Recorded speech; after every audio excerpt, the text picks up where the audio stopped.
एक बहुत ही important topic है जिसके बारे में हमने खुल के बात नहीं किया, खुल के वीडियो नहीं बनाए हैं और ज़्यादातर मरीज़ भी इसके बारे में डिस्कस नहीं करते हैं, खुल के बात नहीं करते हैं और वो है इरेक्टाइल डिसफंक्शन। आज के वीडियो में मैं आप लोग को बताऊँगा कि इरेक्टाइल डिसफंक्शन क्यों होता है, क्या कारण है उसका और इसको आप नेचुरल तरीके से कैसे ठीक कर सकते हैं। वीडियो बहुत ही इम्पोर्टेंट है, इसलिए वीडियो को पूरा देखना बहुत ज़रूरी है। नमस्कार दोस्तों, मेरा नाम डॉक्टर अनुपम घोष है। मैं एक डायबिटीज कोच हूँ और एक फिटनेस न्यूट्रिशन स्पेशलिस्ट। तो इरेक्टाइल डिसफंक्शन बहुत ही कॉमन है। 1/3 यानी कि 1/3 पुरुषों में ये बीमारी देखा जाता है, ये होता है और ज्यादातर लोग इसके बारे में खुल के बात नहीं करते हैं, इसलिए हमें पता नहीं चलता है। लेकिन डेटा ये कहता है कि 1/3 लोगों को इरेक्टाइल डिसफंक्शन आज के डेट में है और 90% पुरुषों को इरेक्टाइल डिसफंक्शन अपने जीवन में कभी ना कभी होता है। लेकिन ज्यादातर पुरुष इसके बारे में डिस्कस नहीं करते हैं। तो इरेक्टाइल डिसफंक्शन क्यों होता है ये जानना बहुत जरूरी है। जब आप इसके बारे में जान लेंगे कि इरेक्टाइल डिसफंक्शन क्या होता है तो बहुत आसानी से इसको आप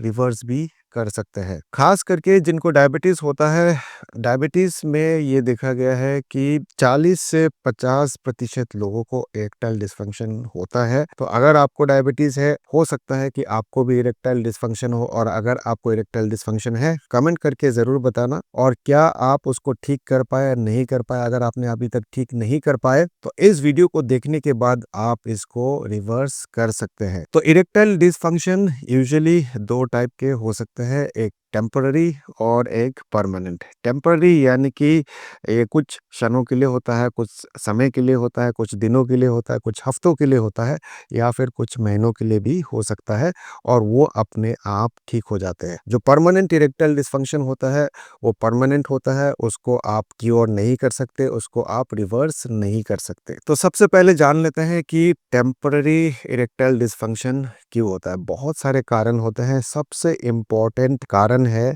स्ट्रेस। अगर आपको स्ट्रेस है तो आप देखोगे कि आपको कभी ना कभी इरेक्टाइल डिसफंक्शन होता है, यानी कि आपका लिंग जो है वो ठीक तरह से खड़ा नहीं होता है। क्यों नहीं होता है? क्योंकि प्रॉपर तरीके से ब्लड सर्कुलेशन नहीं होते हैं। अगर आप स्मोकिंग करते हैं या बहुत ज़्यादा अल्कोहल पीते हैं तो उस कंडीशन में भी ये देखा गया है कि आपको इरेक्टाइल डिसफंक्शन हो सकता है। बहुत सारे लोगों को ठीक तरह से नींद नहीं आता है। अगर आप ठीक तरह से नींद नहीं लेंगे तो फिर आपको इरेक्टाइल डिसफंक्शन हो सकता है। रिसर्च ये कहता है कि जो लोग भी कॉल सेंटर में काम करते हैं, रात भर ड्यूटी करते हैं, रात को सोते नहीं है और दिन को सोते हैं, तो उनको भी इरेक्टाइल डिसफंक्शन का शिकायत होता है। और डायबिटीज में तो इरेक्टाइल डिसफंक्शन बहुत ही कॉमन है, लेकिन ज्यादातर लोग डिस्कस नहीं करते हैं। और डायबिटीज एक ऐसा भी कारण है जिससे कि आपको परमानेंट इरेक्टाइल डिसफंक्शन होता है। इसका मतलब है कि अगर आपको इरेक्टाइल डिसफंक्शन डायबिटीज के कारण हो गया और काफी लंबे समय से है और आपने इसका इलाज नहीं कराया तो वो परमानेंट हो जाता है, यानी कि आप इसको ठीक नहीं कर सकते,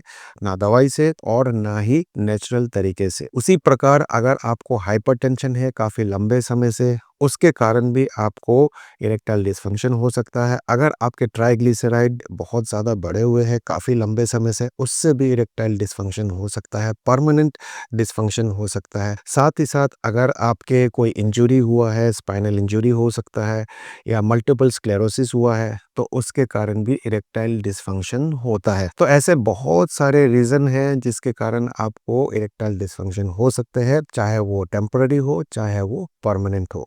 तो बहुत सारे इलाज है, बहुत सारे दवाई है हमारे पास। अब दवाई से तो आप इरेक्टाइल डिसफंक्शन को ठीक कर ही सकते हैं। एक बहुत ही इम्पोर्टेंट और कॉमन ड्रग है, वो है वियाग्रा। आप सब जानते हैं, सिल्डेनाफिल। सिल्डेनाफिल से आपके जो आर्टरीज है, जो पेनाइल आर्टरीज है, जो पेनिस में आर्टरीज होते हैं, उसको डायलेट करते हैं और जिसके कारण आपके इरेक्टाइल डिसफंक्शन को ठीक करने में मदद करता है। साथ ही साथ और भी बहुत सारे दवाई है जिससे कि उसको ठीक किया जा सकता है।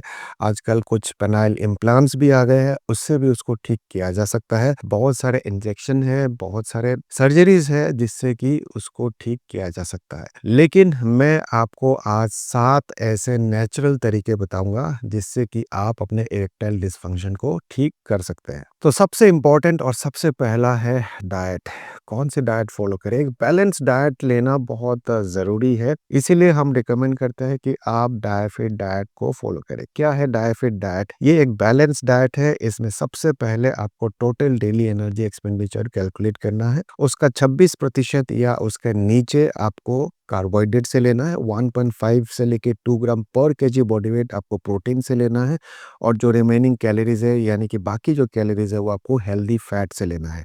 हेल्दी फैट खाना बहुत ज़रूरी है क्योंकि हेल्दी फैट में आपको ओमेगा 3 फैटी एसिड मिल जाते हैं और ओमेगा 3 फैटी एसिड से आपके जो इरेक्टाइल डिस्फंक्शन है वो काफ़ी हद तक ठीक होता है। बहुत सारे रिसर्च पेपर है हमारे पास जिसमें ये देखा गया है कि जो लोग भी सही मात्रा में ओमेगा 3 फैटी एसिड रेगुलरली लेते हैं, उनको इरेक्टाइल डिस्फंक्शन होने का चांसेस कम होता है और अगर उनको इरेक्टाइल डिस्फंक्शन है और फिर अपने डाइट में ओमेगा 3 फैटी एसिड शामिल करते हैं, तो इरेक्टाइल डिस्फंक्शन को रिवर्स भी कर सकते हैं। साथ ही साथ डायफिट डाइट में हम आपको वेजिटेबल्स खाने की राय देते हैं। अच्छा खासा वेजिटेबल्स जब आप खाएँगे तो आपको कैरोटीनॉइड्स भी मिलते हैं। कैरोटीनॉइड्स खास करके गाजर में मिलता है और भी बहुत सारे सब्जियों में मिलता है। कैरोटीनॉइड्स भी अगर आप लेंगे तो आपके इरेक्टाइल डिस्फंक्शन को रिवर्स करने में मदद करेगा। साथ ही साथ हम बुलेट प्रूफ कॉफ़ी रिकमेंड करते हैं डायफिट डाइट में। कॉफ़ी का सेवन करना बहुत ज़रूरी है क्योंकि कॉफ़ी में फ्लेवोनॉइड्स होता है और बहुत सारे रिसर्च पेपर में ये देखा गया है कि फ्लेवोनॉइड्स से भी आपके इरेक्टाइल डिस्फंक्शन काफ़ी हद तक ठीक होता है। तो एक प्रॉपर डाइट लेना बहुत ज़रूरी है। अगला है एक्सरसाइज। कौन सा एक्सरसाइज करना ज़रूरी है? स्ट्रेंथ ट्रेनिंग में बार-बार आप लोग को कहता हूँ कि स्ट्रेंथ ट्रेनिंग करना बहुत ज़रूरी है। जब भी आप स्ट्रेंथ ट्रेनिंग करते हैं तो आपका टेस्टोस्टेरोन लेवल बढ़ता है, आपका ग्रोथ हार्मोन बढ़ता है। तो टेस्टोस्टेरोन और ग्रोथ हार्मोन बढ़ना बहुत ज़रूरी है, आपके बॉडी में सही मात्रा में होना बहुत ज़रूरी है ताकि आपको इरेक्टाइल डिस्फंक्शन ना हो। और आप सब जानते हैं इरेक्टाइल डिस्फंक्शन का एक मुख्य कारण है टेस्टोस्टेरोन का कम होना। तो अगर आप रेगुलर बेसिस पे स्ट्रेंथ ट्रेनिंग करेंगे तो आपका टेस्टोस्टेरोन बूस्ट होगा। जब भी आपका टेस्टोस्टेरोन बूस्ट होगा तो आपके इरेक्टाइल डिस्फंक्शन को ठीक करने में मदद करेगा, वो भी नेचुरली। साथ ही साथ अगर आप एरोबिक एक्सरसाइज करते हैं जैसे कि साइकिलिंग हो गया, स्विमिंग हो गया, जॉगिंग हो गया, कोई भी स्पोर्ट्स खेलते हैं तो वो एरोबिक एक्सरसाइज में आता है। अगर आप एरोबिक एक्सरसाइज करते हैं तो उससे भी आपके टेस्टोस्टेरोन बूस्ट होते हैं, आपके इरेक्टाइल डिस्फंक्शन को रिवर्स करने में मदद करेगा। कितना देर एक्सरसाइज करना चाहिए? तो रिसर्च ये कहता है कि आपको कम से कम 30 से 40 मिनट एक्सरसाइज करने चाहिए। 4 से 5 दिन आपको एक्सरसाइज करना चाहिए और अगर आप लगातार 6 महीने से लेके 8 महीने तक अगर आप इस तरह से एक्सरसाइज करेंगे तो आपका इरेक्टाइल डिस्फंक्शन हमेशा के लिए रिवर्स हो जाएगा। अभी थोड़ा देर पहले ही मैंने आप लोग को बताया कि जो लोग कॉल सेंटर में काम करते हैं तो उनको भी इरेक्टाइल डिस्फंक्शन होने का चांसेस बढ़ जाता है। तो इसका मतलब है कि एक प्रॉपर नींद लेना, एक बहुत अच्छी स्लीप लेना बहुत ज़रूरी है। कितना घंटा सोना चाहिए? वैसे तो हम रिकमेंड करते हैं कि 7 से 8 घंटा स्लीप बहुत ज़रूरी है, लेकिन अगर आप उतना स्लीप नहीं ले सकते, उतनी देर सो नहीं सकते, कम से कम 6 घंटा साउंड स्लीप होना बहुत ज़रूरी है। एक अच्छी क्वालिटी स्लीप लेना बहुत ज़रूरी है। जब आप 6 से 8 घंटे क्वालिटी स्लीप लेंगे तो आपके टेस्टोस्टेरोन बूस्ट होते हैं, आपके कॉर्टिसोल लेवल कम होता है, आपके इंसुलिन लेवल जो है वो काफ़ी कम हो जाता है, इंसुलिन रेजिस्टेंस को ठीक करता है। तो जब इंसुलिन रेजिस्टेंस ठीक होगा, कॉर्टिसोल लेवल कम होगा, साथ ही साथ आपके टेस्टोस्टेरोन भी बढ़ेंगे, तो आपके इरेक्टाइल डिस्फंक्शन को ठीक करेगा। तो इसीलिए एक अच्छी नींद लेना बहुत ज़रूरी है। आज के डेट में बहुत सारे लोग जो है रात भर मोबाइल देखते हैं, टीवी देखते हैं, नेटफ्लिक्स देखते हैं, तो उसको या तो कम करना पड़ेगा या आपको बंद करना पड़ेगा। क्योंकि ब्लू लाइट से बहुत सारे परेशानी होते हैं। ब्लू लाइट की वजह से आपको नींद में काफ़ी परेशानी होती है। तो ब्लू लाइट को रोकना पड़ेगा और ब्लू लाइट आपके मोबाइल से, टीवी से, ये सब से आते हैं। इसको रोकना बहुत ज़रूरी है। अच्छी नींद लीजिए, आप देखेंगे कि 3 से 4 महीने में ही आपके इरेक्टाइल डिस्फंक्शन का जो प्रॉब्लम है वो ठीक हो जाएगा। अगला तरीका है वेट लॉस। ज़्यादातर जो मरीज़ होते हैं डायबिटीज़ के ख़ास करके, वो ओवरवेट होते हैं। तो अगर आप भी ओवरवेट है तो वेट लॉस करना बहुत ज़रूरी है। जब तक आप वेट लॉस नहीं करेंगे तो आप अपने इरेक्टाइल डिस्फंक्शन को ठीक नहीं कर सकते। एक प्रॉपर बीएमआई में रहना बहुत ज़रूरी है। 19 से लेके 25 बीएमआई आपका होना चाहिए। अगर आप इस बीएमआई के रेंज में हैं तो फिर कोई परेशानी नहीं है, लेकिन अगर आपके बीएमआई 25 के ऊपर है तो आप ओवरवेट है और अगर 30 के ऊपर बीएमआई है तो आप ओबीज है। तो इसीलिए वेट रिडक्शन बहुत ज़रूरी है। वेट रिडक्शन के लिए डायफिट डाइट को फॉलो करिए, अच्छी नींद लीजिए और स्ट्रेंथ ट्रेनिंग करिए, तो आप बहुत जल्दी वेट लॉस कर सकते हैं। जब भी आप वेट लॉस करेंगे तो आप अपने इरेक्टाइल डिसफंक्शन को बहुत जल्दी ठीक कर सकते हैं। अगला तरीका है स्ट्रेस रिडक्शन। अगर आप स्ट्रेसफुल है, एंजाइटी में है, तो आपके कॉर्टिसोल लेवल बहुत हाई होगा, इंसुलिन लेवल बहुत हाई होगा, तो इंसुलिन रेजिस्टेंस होगा, साथ ही साथ कॉर्टिसोल भी बहुत हाई होगा और जिसके कारण आपके टेस्टोस्टेरोन काफ़ी कम हो जाते हैं। अगर आपका टेस्टोस्टेरोन लेवल कम होगा तो आप देखोगे कि आपको इरेक्टाइल डिसफंक्शन होगा ही होगा। इसीलिए स्ट्रेस को कम करना बहुत ज़रूरी है। इसके लिए आपको एक साइकोथेरेपी बहुत ज़रूरी है। आप एक डॉक्टर से कंसल्ट कर सकते हैं। आप हमें भी कंसल्ट कर सकते हैं। नीचे जो नंबर दिख रहा है इस नंबर पे आप हमारे साथ संपर्क कर सकते हैं और एक प्रॉपर काउंसलिंग बहुत ज़रूरी है। जब तक आप एक प्रॉपर काउंसलिंग नहीं करेंगे तो आपको समझ में नहीं आएगा कि आप स्ट्रेसफुल कंडीशन में है या नहीं है। तो आप अपने डॉक्टर से सलाह करिए, हमारे से सलाह कर सकते हैं, अपने पार्टनर के साथ डिस्कस करिए और तभी जाके आप ये इरेक्टाइल डिसफंक्शन का जो प्रॉब्लम है इसको आप ठीक कर सकते हैं। बहुत सारे लोग जो है वो अल्कोहल पीते हैं आजकल, बहुत सारे पार्टीज में जाते हैं, पार्टी करते हैं, ड्रिंक करते हैं। तो अगर आप भी बहुत ज़्यादा ड्रिंक करते हैं तो आपको भी इरेक्टाइल डिसफंक्शन होने का चांसेस काफ़ी हद तक बढ़ जाता है।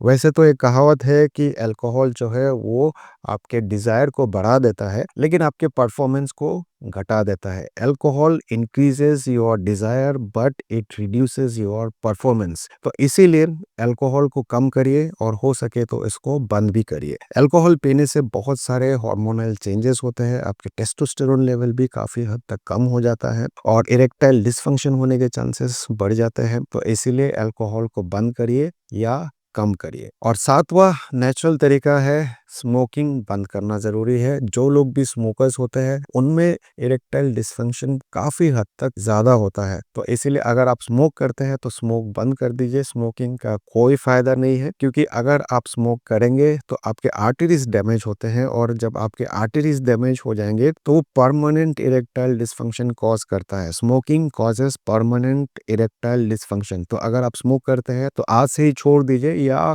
कम कर दीजिए, जितना हो सके उसको कम कर दीजिए, तो आप देखोगे कि आपके इरेक्टाइल डिसफंक्शन रिवर्स होना शुरू हो जाएगा। अगर वो परमानेंट हो गया, आपके नर्व डैमेज हो गए, आपके आर्टरीज डैमेज हो गए, तो फिर कोई कुछ नहीं कर सकता है। तो एक प्रॉपर लाइफस्टाइल मेंटेन करना बहुत ज़रूरी है। ये 7 नेचुरल तरीके मैंने आज आप लोग को बताए।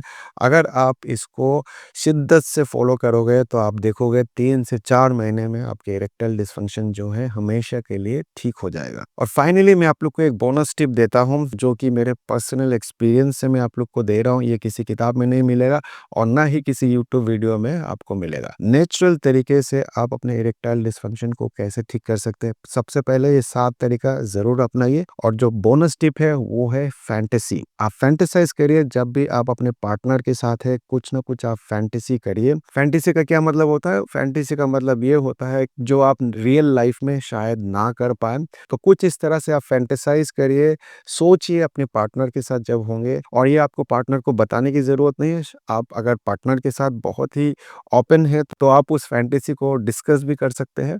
और जब आप इस तरह से अपने पार्टनर के साथ अपने फैंटेसी को डिस्कस करेंगे तो आप देखोगे कि आपके जो इरेक्टाइल डिसफंक्शन का प्रॉब्लम है वो बहुत ही आसानी से चुटकियों में ठीक हो जाएगा। तो ये मैंने आप लोग को आज एक बोनस टिप दिया है। कमेंट करके ज़रूर बताना कि क्या फैंटेसाइज करने से आपके जो लिंग खड़े नहीं होते हैं वो इमीडिएटली खड़ा होना शुरू हो जाता है। मुझे आपका एक्सपीरियंस का, मुझे आपका कमेंट का इंतज़ार रहेगा।